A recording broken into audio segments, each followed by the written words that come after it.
అందరికీ నమస్కారం. మహనీయులు, భారత రాజ్యాంగ నిర్మాణకర్త, ఈ భారతదేశంలో పీడిత వర్గాలు, బడుగు బలహీన వర్గాలకి ఈనాడు సామాజికంగా, ఆర్థికంగా, రాజకీయంగా ఈ సమాజంలో గౌరవం లభిస్తుందంటే, విద్య లభిస్తుందంటే, ఉద్యోగాల కల్పన జరుగుతుందంటే వీటి రూపకర్త, శిల్పి డాక్టర్ బాబాసాహెబ్ అంబేద్కర్ గారు. వారి జయంతి సందర్భంగా ప్రతి ఒక్కరూ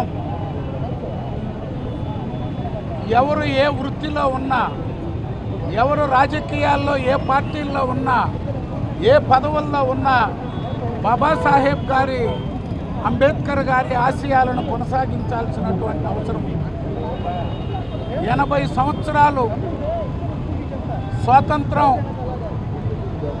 సాధించుకొని 80 సంవత్సరాలు దగ్గరకు వస్తున్న వేళ ఇంకా సమాజంలో అసమానతలు, రుగ్మతలు కొనసాగుతున్నాయి. వాటి రూపు మాపేందుకు ప్రతి ఒక్కరూ కృషి చేయాలి. ఏదైతే అంబేద్కర్ గారి ఆశయాలతో, ఏదైతే అంబేద్కర్ గారి ఆలోచనలతో పుట్టినటువంటి పార్టీ తెలుగుదేశం పార్టీ, ఆనాడు అన్న నందమూరి తారక రామారావు గారైనా, ఈనాటి నారా చంద్రబాబు నాయుడు గారైనా, యువనేత నారా లోకేష్ గారైనా తెలుగుదేశం పార్టీ అంబేద్కర్ గారి ఆశయాలను కొనసాగించేదానికి ఎప్పుడు ముందుంటుందని చెప్పి తెలియజేసుకుంటాం. అంబేద్కర్ గారి 135వ జయంతి, ఆయన రాజ్యాంగ నిర్మాత. ఈరోజు మన ముఖ్యమంత్రి చంద్రబాబు నాయుడు గారు ఒక మాట చెప్పారు.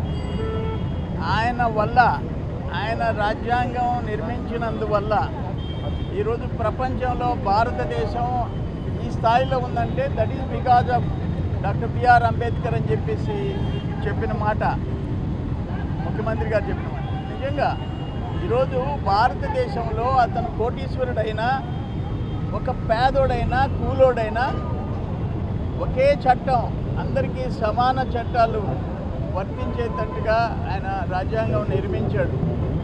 అందుకనే ఈరోజు 140 కోట్ల మంది భారతదేశంలో జనాభా ఉన్న అందరం గౌరవంగా బతికే పరిస్థితి వచ్చింది.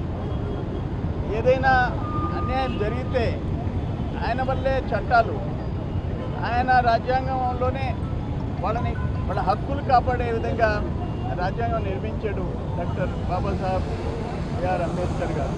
ఆయన భారత రత్న బిరుదుండే మహానుభావుడు. ఆయన జయంతి సందర్భంగా మేమేం కోరుకుంటున్నామంటే, ఇంకా పేదల్లో మార్పు రావాలా, పేదల విషయంలో ప్రభుత్వాలు రాజీ పడకూడదు, వాళ్ళ అభ్యున్నతికి ఎటువంటి చట్టాలైనా తేవాలా, ఎంత నిధులైనా కేటాయించాలా, ఆ పేదరికంలో నుంచి వాళ్ళు బయటపడాలా. నేను ఇంకోటి చెప్తుండా, ఇప్పటికీ కూడా దళితులు, ఎస్సీలు, ఎస్టీలు, గిరిజనుల విషయంలో చాలా కొన్ని ఘోరాలు జరుగుతున్నాయి. వాళ్ళకు ఉండే పేదోళ్ళకి ఇచ్చిన పొలాలు ఆక్రమించే రాజకీయ నాయకులు ఇంకా ఉన్నారు, కబ్జాదారులు ఉన్నారు. అటువంటి వాళ్ళ దగ్గర నుంచి కాపాడాల్సిన బాధ్యత అధికార యంత్రాంగానికి, ప్రభుత్వాలకి ఉంది. అంబేద్కర్ గారు మనకు భగవంతుడు ఇచ్చినటువంటి ఒక వరం.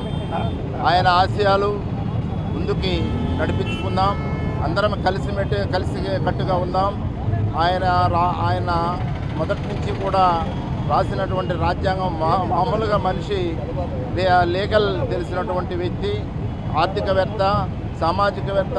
ఆ మధ్యలో ఉన్నటువంటి అంతరంగాలను తగ్గించాలనేటువంటి ఉద్దేశంతో అంబేద్కర్ మనకు భగవంతుడు ఇచ్చినటువంటి వరం. 135 సంవత్సరాల క్రితం పుట్టి మనకు రాజ్యాంగాన్ని రాసినటువంటి వ్యక్తి ఆ రాజ్యాంగం ఇప్పటికీ మనం అమల్లో నడుపుకుంటూ పోతున్నాము. కాబట్టి ఆయన ఆశయాలను కనుక గౌరవిస్తే అందరం కూడా ముందుకు పోగలం అనేటువంటిది తెలియజేసుకుంటూ మీరందరూ బాబా అంబేద్కర్ సాహెబ్ని దృష్టిలో పెట్టుకొని ముందుకు పోవాలని కోరుకుంటూ సెలవు తీసుకుంటాం.